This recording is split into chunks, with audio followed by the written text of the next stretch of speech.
Thank you, Harry, for that rendition of Sketchbook. You and your band knock it out of the park every time. Welcome, everyone, to the Hugs Not Drugs podcast. We're going to do things a little bit different today.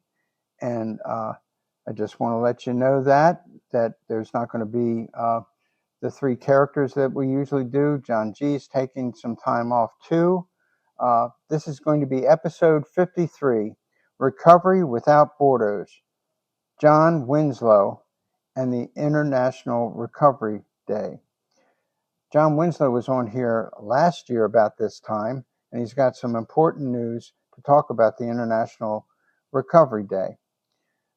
I've also done some checking on this, and International Recovery Day was founded by John Winslow in 2019 and is observed every September 30th.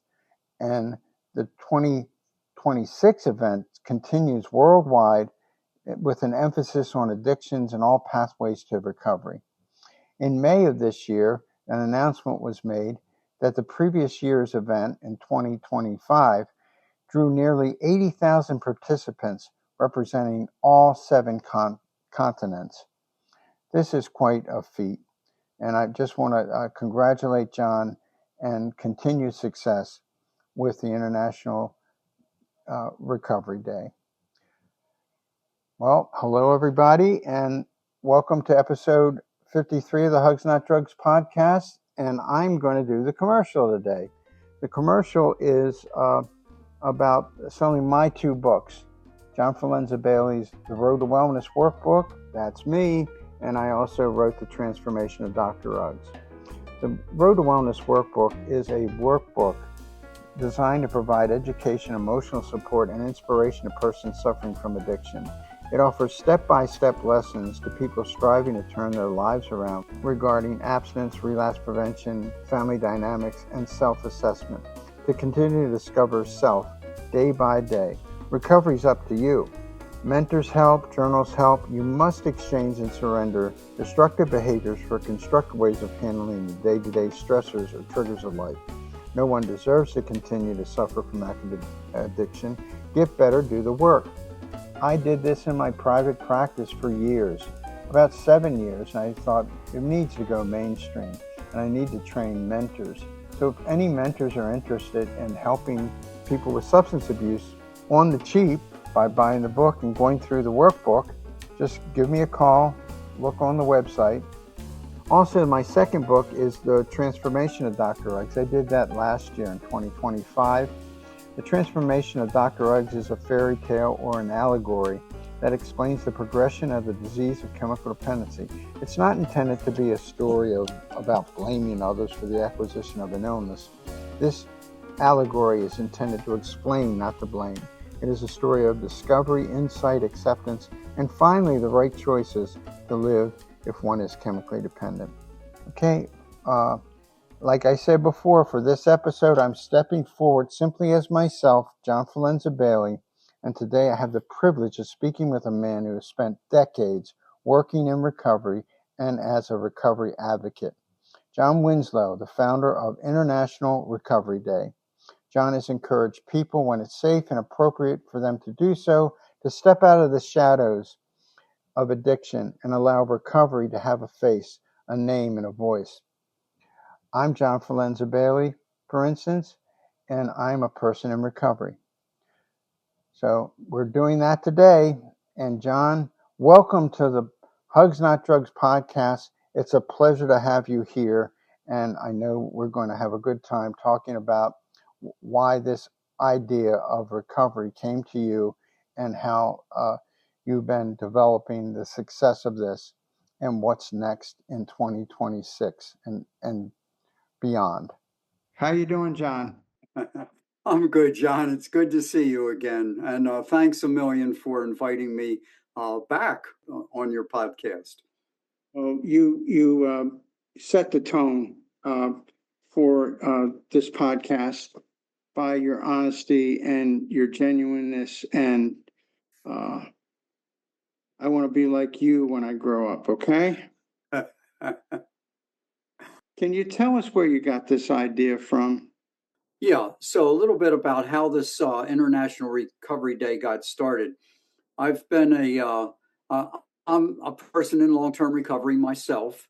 I recently celebrated 50 years of continuous recovery, and so I'm just thrilled to be alive and sober and doing what I'm doing. I've been involved in the addictions field pretty much my whole sober life. And over time, I transitioned from primarily working in the treatment field to moving into my true passion, which is recovery advocacy. And so, one of the things that I've been interested in for quite a long time is connecting the dots of individuals and families and communities. And I began working to do that when I was with the National Council on Alcoholism, Drug Dependency, Maryland chapter under Dr. Nancy Rosen Cohen, and coordinating services around the state and working to connect those individuals, families, and communities, and then wanted to expand that. Living in close proximity to Washington, D.C. at the time, I had the opportunity to begin to dabble a little bit on a national level with my recovery advocacy interests. It was through that I met William, or Bill White, as he's better known, recovery guru. And so about 5 or 6 years ago, I was reading his most recent book, which was called Recovery Rising. And I was also simultaneously reading a book on the biography of Marty Mann, who was known as the first woman of Alcoholics Anonymous. And she, under the tutelage of Bill Wilson, the founder of Alcoholics and co-founder of Alcoholics Anonymous, started what became known as the National Council on Alcoholism, and later added to National Council on Alcoholism and Drug Dependence. So reading her biography, Marty's biography, and Bill White's book, I was struck by just the idea of the importance of standing large and strong as a recovery movement rather than little individuals, trying to advocate for recovery. The more people involved, the greater the numbers, the more that people could recognize what was being done with advocacy. And Marty Mann was a very outspoken icon for recovery advocacy.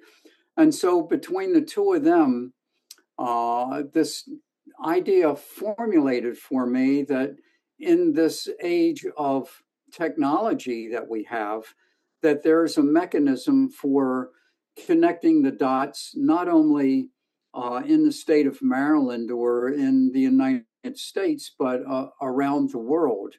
And so there's a third person that comes to mind also. His name is Don Coyas. And Don is known as the grandfather of the Wellbriety movement, which is an adaptation of Native Americans to the 12-step movement through Alcoholics Anonymous. And Don talked about this vision of this spider web that encompassed the whole globe, and that was another piece that I guess it just coincided or coalesced within me, that there's a means that we have of connecting individuals, families, communities all around the world through the internet to show the world that people can and do recover from addiction. And so what I was looking to do was to develop a concept that is inclusive rather than exclusive. So looking to include not only alcohol. Alcohol was my drug of choice, but I was also involved in a number of other substances. So to include other substances in addition to alcohol, but also what's also known as process addiction. So there's gambling addiction, food addiction, sex and love addiction, etc. So to why be exclusive of other addictions? Let's just include all addictions. because the process of not only addiction but also the process of recovery is, it can be very similar.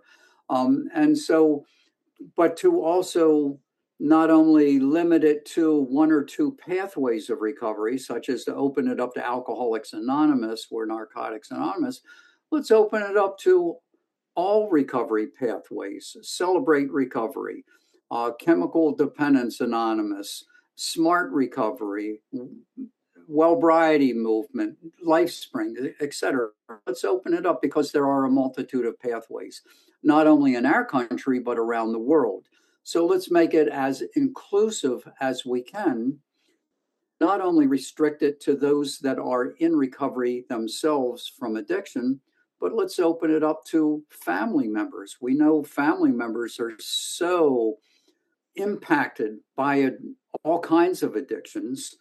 The spouses of those in addiction, the children of, the parents of, the loved ones of, the families of, etc. Let's open it up to all those that support recovery efforts.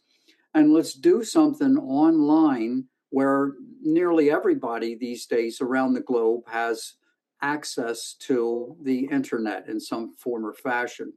So that was how that was the original idea.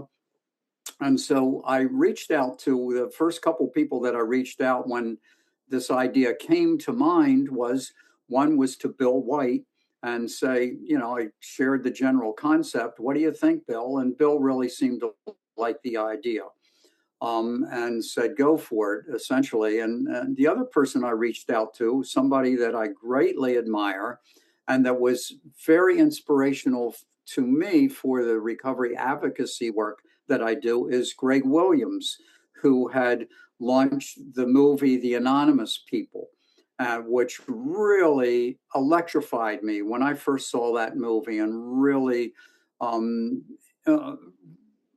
really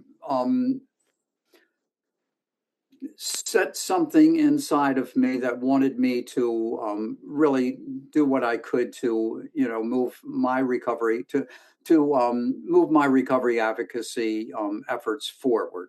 So that's essentially, and Greg liked the idea as well. So let me stop with that.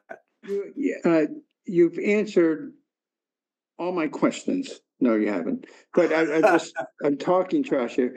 I talk trash a lot. I'm just in awe of what you are doing. It's last year, I think you had 80,000 people participate in this. Is that correct? We had nearly 80,000. We had nearly 80,000 people participate from all around the globe. We had representation from all 7 continents. And when I say that, I need to sort of qualify that with the Antarctica.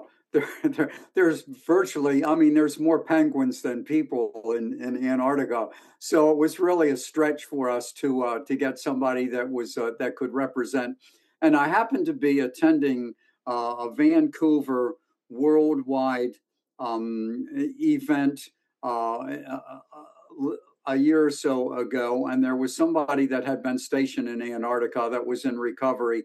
I spoke to him, and he said, yes, by all means, let me represent Antarctica in your international recovery. So we got all 7 continents covered.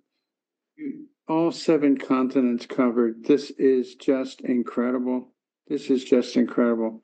You spent years working in addiction prevention, treatment, advocacy. What have you witnessed in the way society views recovery? Well, I got sober in the year in which a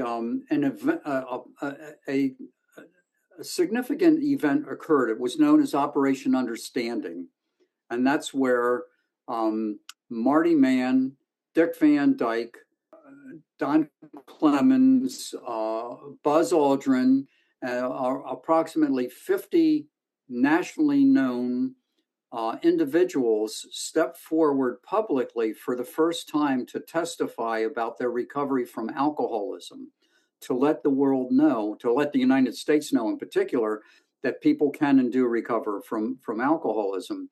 And so that was a milestone event in terms of the recovery advocacy movement, and did much to help to address the concern of stigma for women in particular, the huge stigma for women alcoholics. And so Marty Mann took the lead on that. And one of the key people that was also recognized was an Academy Award winner by the name of Mercedes McCambridge. And she was very outspoken. And I ended up having the pleasure of working for Mercedes many years later. She happened to be running an addictions treatment program up in Pennsylvania known as Livengren. And that's where I got to know her, and she was quite a character. But the work that Mercedes, and she was blacklisted for many years in Hollywood for speaking out and acknowledging publicly that she was an alcoholic. But it was people like Marty and Mercedes and Dick Van Dyke and others that had the courage to go public and address their alcoholism, which helped people to recognize that, that we're not talking about bad people getting good. We're talking about, this is a disease, this is an illness recognized back in the 50s by the American Medical Association as an illness. So it's not about being bad and getting good. It's about people that are sick from the disease of alcoholism managing to get well. And there is a process for that recovery. I just to tap into that process of recovery, before I first got sober, I was engaged in, through my work, I was working for the federal government as a civilian and in an army installation where I had been handling explosives during my active addiction. And believe it or not, they decided to remove me from working from explosives while I was in my active addiction and move me to something safer when I wasn't at risk of, blowing myself and other people up. But they, in order for me to save my job, I agreed to. They placed me in an outpatient addictions treatment program, and I had a counselor that would often, and he was an AA member, a staunch AA member, and he would often say in the group therapy sessions that he led that we can do together what none of us can do alone. Was a common phrase of him. We can do together what none of us can do alone. And under my breath, I would say to myself, that is bullshit. I don't need you. I don't need this therapy group. I don't need Alcoholics Anonymous. I don't need any of that. If I want to stop, I'll just stop. I just don't want to stop. So I'll play your games and I'll go to group therapy and I'll blah, blah, blah. And I ended up proving George dead right and me literally almost dead wrong. And so I did come to recognize that this is it is a we process. And that was a lot of what was behind my efforts with International Recovery Day, is to bring the we together globally and stand up and show the world that we can and do recover through a multitude of different pathways, whatever works for somebody. Yeah, and for generations, anonymity was it. That's why AA grew, because nobody was going to tell anybody. And AA kept that promise. They didn't really expose people. It was other people that were exposing themselves. And sometimes they got a bad rap because a few people didn't do well when they. That's right. Yeah. And for generations, anonymity has played the important role for many people in recovery. At the same time, you've encouraged people, when it's safe, to identify themselves and say, I'm a person in recovery. I love that phrase. I'm a person in recovery. Why does that visibly matter? Well, because, and I think that I really give Greg Williams a huge amount of recognition and credit through the anonymous people, because prior to that, and for, like you say, for the safety of Alcoholics Anonymous in its formative years that they really did need to rely on that anonymity to protect people. And however, that concept of anonymity has been misunderstood by a lot of people, both in and out of 12-step rooms. And so one of the things that it has done is there's this huge, wonderful, miraculous secret that has been kept in church basements for a lot of years with this new language that fully respects 12-step traditions, allows us to step out, step up, and acknowledge who we are, that I can say, my name is John Winslow. I'm a person in long-term recovery from addiction. And as a result of that, I haven't found it necessary to use alcohol or other mind-changing, mood-altering substances for X number of years, that I can say that publicly and not violate any traditions, which really does open up for the world to see that there are people in all walks and stages of life that can and do recover from addiction. So I think it is really game changing, this new language that we have that still fully respects 12 steps and traditions. It really does. And but there's still dinosaurs like me, and I wasn't convinced when Perry was talking about this with me. Very good friend of yours, and we'll talk about him a little bit. I've got to get him on the podcast. It's just logistics are not good sometimes. I was spitballing today, and you're so kind to be to put up with me. You know how I am. But we made it work. Hey, we made it work. What would you say to someone who has years of recovery but is still afraid that other people will judge them if they tell their story? I would say that maybe you're not ready to go public with it. Just continue doing what you're doing with your recovery work. However, I would encourage, as they solidified their recovery, to keep an open mind. That's one of the keys that, of 12-step, programs is open-mindedness. Keep an open mind and educate yourself about what are the parameters of anonymity, and that through that process over time, you will probably come to understand that what people's, using myself as an example, that what we're doing in no way violates anonymity. But that one of the aspects of anonymity is about spiritual principles. And so in the past and up to the present, there is a danger of people that are not seasoned enough and experienced enough and educated enough and solidified enough in their recovery that their ego threatens to overcome the value of breaking anonymity, because it's more about ego than it is about service. And so that's a cautionary note that I would make to folks. Yeah, with the Hugs Not Drugs podcast, I always let the people know you don't have to share your real name. And some people just say their first name and then their initial, because this is a new format and stuff like that. And I'm not pushing it at all. I don't think I have the right to do that. The phrase in AA is, I have every right to say that I'm an alcoholic, but I don't have any right to say that you're an alcoholic to people, the people outside of this meeting. So, absolutely. So looking back over the last several years, what accomplishments are you most proud of? The fact that International Recovery Day has taken a foothold and is moving forward. There was a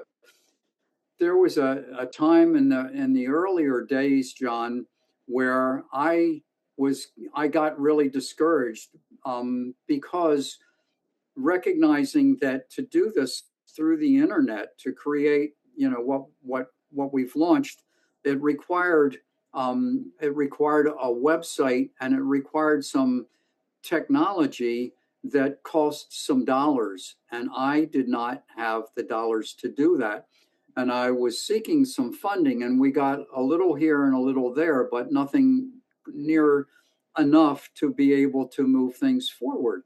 And so my thoughts was, well, maybe I just need to let this thing go. But I believe that it, the idea of it was something that if I let it go, that somebody else would pick up the baton and move it forward, because I thought it had real value to the recovery advocacy movement. So I was having lunch with my aunt, who I just visited very recently. She's 104 years old now.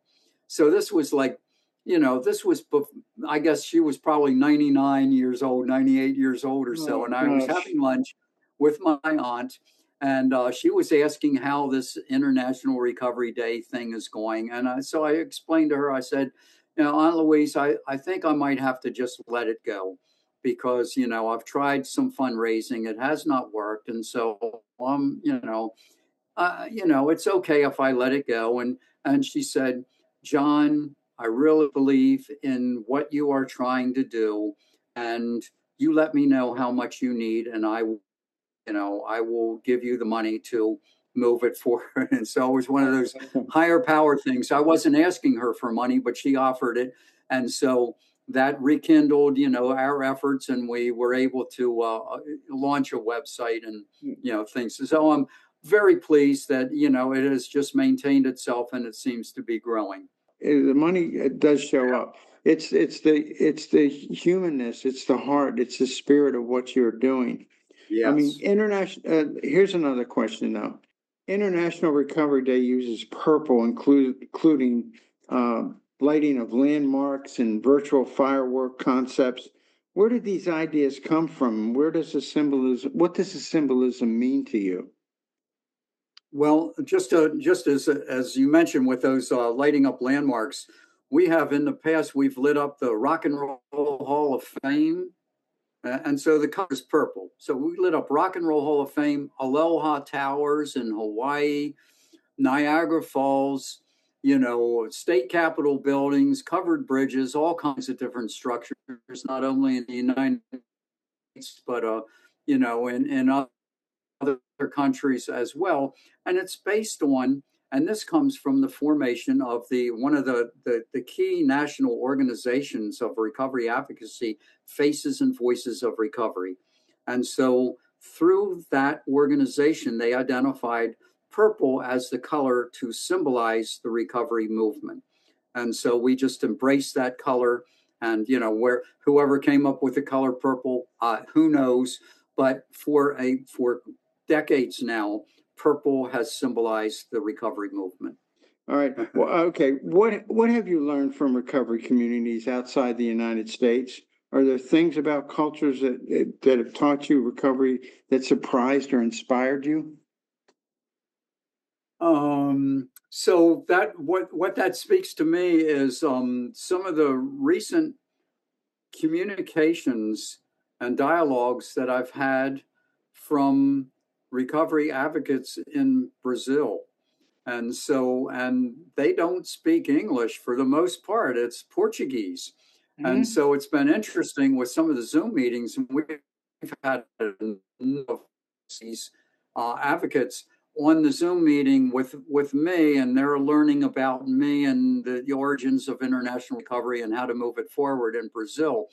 And so translation has been very interesting. And the beauty of today's, with internet and the, uh, programs that can transcribe from one language to another. But that there are different aspects of recovery that I'm still yet aware of in other countries.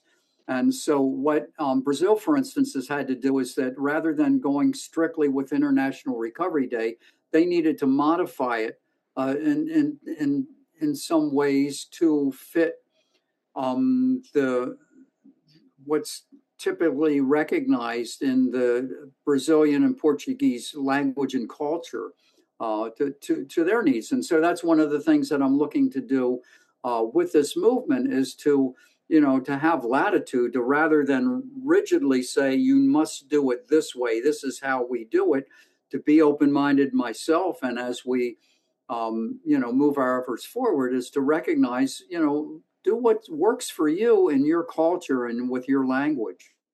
Absolutely. Big tent theory here. Also, Yeah. John, what's happening this year in International Recovery Day? Well, one of the, and this is, sort of speaks to what I was just mentioning about different cultures, different languages, and the inclusivity is that, in terms of who's driving International Recovery Day, it's just myself and Perry and Dr. Nancy Rosen-Cohen. Essentially, we're the core group right now. And we recognize that as brilliant as we all are, we have lots of limitations. And I say that very much tongue in cheek, that if we truly want this to be an international movement, what I was looking to do is organizationally restructure it and open it up to the to have it driven by many voices and many cultures and many countries and many recovery pathways. And so that's the big challenge, is how do we move this thing forward organizationally so that it's not just a select few white English speaking folks from the United States to have this international movement that, that has all these open boundaries. Right. I mean, how can they become a part of this this year? What's been happening? Yeah, right. And so that's what we're looking to do. So one of the things that we have decided to do is to start with invitations of charter membership to select individuals and organizations to help figure out how to move this thing forward in the way that's most inclusive and truly international. And so we've had folks and organizations such as, well, let me start with Patty McCarthy and Faces and Voices of Recovery. They're on board. We have Faces in Recovery of the United Kingdom on board, Faces in Recovery of Brazil. We have people from Mongolia, an individual from Mongolia, from Singapore. We have William White has agreed to be one of the charter members. Greg Williams is one of the charter members.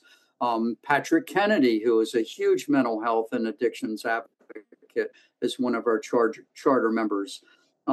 Smart Recovery International, the National Association of Alcohol and Drug Counselors, Arnie Wexler with Problem Gambling, to include the gambling addiction, and so we've smart approaches to marijuana. So we've like sort of cast this broad net of well-known individuals and organizations to start off, to see how can we pull things together and move our efforts forward to make this things work, and not just by any one or two or three individuals, but more broadly and more internationally. You mentioned a lot of heavy hitters that have been working so tirelessly for decades and decades. I was also considering, we haven't even touched on or talked about technology addiction, addicted to the phone, addicted to the computer. Are you seeing a lot of people in recovery yet in those areas? That's not an area We have reached out and worked on tapping into yet. I mean, we know that, with the 12-step that started with Alcoholics Anonymous and then splintered off to Al-Anon and Narcotics Anonymous, there's now dozens of 12-step programs, as well as those that are other than 12-step programs. And with other addictions. So we've not, we've been focused more on the more generally known addictions at this point, John. Yeah. Well, would you like to hear a joke? Yes. Gotta tell it anyway, because I'm going to hold my breath. Go ahead. I'm holding my breath. Well, they had Emotions Anonymous, and they've had Alcoholics Anonymous, Chemical Dependence Anonymous, Celebrate Recovery, all these anonymous programs. They had a Paranoids Anonymous, but they had to disband because nobody would tell anybody where the meetings were. Yes. I think that's where we are with the technology stuff. It may be people are becoming powerless over that too, and their lives are becoming unmanageable. But it's just not. We're just not astute enough yet. But I think that we will be. Hope springs eternal. You're doing such a great job. If we could eliminate one misconception about addiction and recovery from the public consciousness, what would you want it to be? If you could eliminate one thing. That it's not about bad people. That those of us with addictions, regardless of the addiction, sex addiction, gambling addiction, food addiction, alcohol addiction, fentanyl addiction, it's not bad people. That our brains get hijacked and we end up doing bad things, but we are not bad people. Wow. What a great interview with John Winslow, the founder of the International Recovery Day. Thank you, John. Thank you so much. Ideas are easy to have, but not everyone acts on them. John took an idea and built something real. International Recovery Day reflects a simple truth. Recovery is possible. People recover. Families recover. Communities recover. And when someone in recovery says, "This is who I am," it can change another person's belief that it's possible for themselves.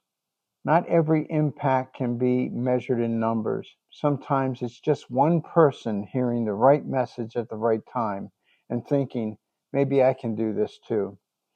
John Winslow, thank you for your work, your vision, and your commitment to recovery.